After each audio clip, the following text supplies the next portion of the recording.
English premier লিগের গেল মৌসুমের চ্যাম্পিয়ন ও রানার্স আপের লড়াই। অ্যানফিল্ডের দর্শকরা আশায় ছিলেন দারুণ এক লড়াইয়ের। লিভারপুল আর্সেনালের দ্বৈরথ প্রথমার্ধের পর দ্বিতীয়ার্ধেও হতাশ করেছে সমর্থকদের। ইপিএলের গেল মৌসুমের দ্বৈরথগুলোর মতো এই ম্যাচও এগুচ্ছিল ড্রয়ের পথে, তবে শেষ পর্যন্ত তা হতে দেননি ডমিনিক সাবোসলাই। পজিশন হারিয়ে রাইট ব্যাকে খেলা সাবোসলাই এদিন সব আলো করে নিয়েছেন নিজের। ম্যাচের নির্ধারিত সময় শেষ হওয়ার বাকি ছিল তখন 7 মিনিট। আর্সেনালের গোলবারের 30 গজ দূরে ফ্রি কিক নেন সাবোসলাই। ম্যারে শেষ হতে যাওয়া একটি ম্যাচে প্রাণ ফিরিয়ে আনেন এই হাঙ্গেরিয়ান মিডফিল্ডার। উল্লাসে মেতে উঠে পুরো অ্যানফিল্ড, 1-0 গোলে এগিয়ে যায় অলরেডি। অথচ প্রতিপক্ষের মাঠে শুরু থেকে আধিপত্য ছিল আর্সেনালের। বল পজিশন দখলের পাশাপাশি বেশ কয়েকবার আক্রমণে উঠে গানাররা, তবে সব চেষ্টাই রুখে দেন লিভারপুল গোলরক্ষক।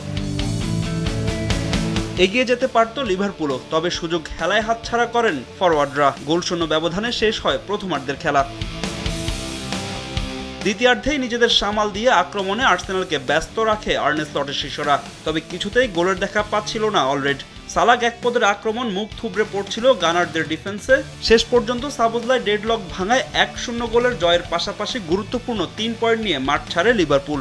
সেই সঙ্গে ইপিএলের শীর্ষস্থানও দখলে নিল অলরেডি। ফাহিম ইসলাম, সময় সংবাদ।